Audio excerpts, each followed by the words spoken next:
प्यार से बोलिए धन गुरु नानक। साथ संगत जी, आज की ये साखी संत मलुकदास जी के जीवन की एक वह घटना है जिसने उनकी ज़िंदगी ही बदल दी थी। संत मलुकदास जी नास्तिक थे, यानी ईश्वर के होने में उनका कतई विश्वास नहीं था। उन्हीं दिनों की बात है, उनके गांव में एक साधु आकर टिक गया। प्रतिदिन सुबह सुबह गांव वाले साधु का दर्शन करते और उनसे रामायण सुनते। एक दिन मलुकदास जी वहां पहुंचे। उस समय साधु ग्रामीणों को राम की महिमा बता रहा था कि राम दुनिया के सबसे बड़े दाता हैं। वे भूखों को अन्न, नंगों को वस्त्र और आश्रयहीनों को आश्रय देते हैं। साधु की बात मल्लुकदास के पल्ले नहीं पड़ी। उन्होंने तर्क पेश किया, क्षमा करें महात्मजन, यदि मैं चुपचाप बैठकर राम का नाम लूं, काम नहीं करूं, तब भी क्या राम भोजन देंगे? वह साधु बोला, अवश्य देंगे। और साधु ने उन्हें इस बात का विश्वास दिलाया। तो उन्होंने फिर पूछा कि यदि मैं घनघोर जंगल में अकेला बैठ जाऊं, तब भी राम भोजन देंगे? साधु ने दृढ़तापूर्वक उत्तर दिया, ज़रूर देंगे, लेकिन मन में उसकी सच्ची भक्ति होनी चाहिए। तो यह बात मलुकदास को लग गई और वह पहुंच गए एक घने जंगल में और एक घने पेड़ के ऊपर चढ़कर बैठ गए। चारों तरफ ऊंचे ऊंचे पेड़ थे, कंटीली झाड़ियां थीं, जंगल दूर दूर तक फैला हुआ था। धीरे धीरे खिसकता हुआ सूर्य पश्चिम की पहाड़ियों के पीछे छुप गया। चारों तरफ अंधेरा फैल गया, मगर न मलुकदास को भोजन मिला, न वे पेड़ से ही नीचे उतरे।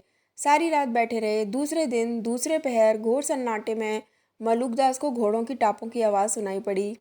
वे सतर्क बैठ गए। थोड़ी देर में चमकदार पोशाकों में कुछ राजकीय अधिकारी उधर आते हुए दिखे। वे सभी पेड़ के नीचे घोड़ों से उतर पड़े, लेकिन ठीक उसी समय जब एक अधिकारी थैले से भोजन का डिब्बा निकाल रहा था, शेर की भयंकर दहाड़ सुनाई दी। दहाड़ के सुनते ही घोड़े बिदक कर भाग गए।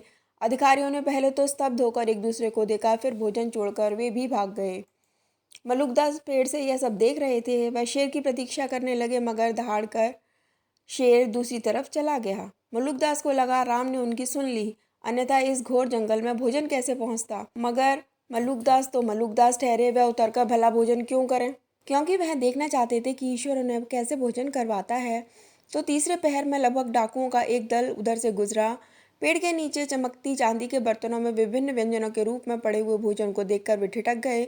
डाकुओं के सरदार ने कहा, भगवान की लीला देखो, हम लोग भूखे हैं और इस निर्जन वन में सुंदर डिब्बों में भोजन रखा है। आओ पहले इससे निपट लें।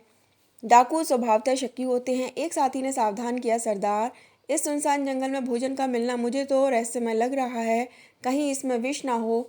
तो डाकुओं के सरदार ने कहा, तो भोजन लाने वाला आसपास कहीं छिपा होगा, पहले उसे तलाशा जाए। सरदार ने अपने साथियों को उसे तलाशने का आदेश दिया। डाकू इधर उधर बिखरने लगे। तब एक डाकू की नज़र मलुकदास जी पर पड़ गई।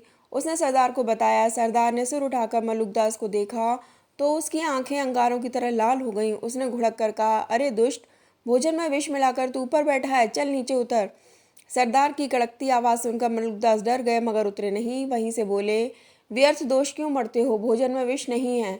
तो एक डाकू कहने लगा कि सरदार यह झूठा है, झूठ बोल रहा है। सरदार के एक साथी ने कहा, पहले पेड़ पर चढ़कर इसे भोजन कराओ, झूठ सच का पता भी चल जाएगा। 3-4 डाकू भोजन का डिब्बा उठाकर पेड़ पर चढ़ गए और छुरा दिखाकर मलुकदास को खाने के लिए विवश कर दिया। मलुकदास ने भोजन कर लिया, फिर नीचे उतरकर डाकुओं को पूरा किस्सा सुनाया। डाकुओं ने उन्हें छोड़ दिया। इस घटना के बाद से वे पक्के ईश्वर के भक्त हो गए। गांव पहुंचकर मलुकदास ने सर्वप्रथम जिस दोहे की रचना की वह आज भी प्रसिद्ध है। अजगर करे न चाकरी, पंछी करे न काम, दास मलुका कह गए सबके दाता राम। अगर आपको ये कहानी पसंद आई तो प्लीज़ हमारे चैनल को लाइक और सब्सक्राइब करिए। Thanks for watching.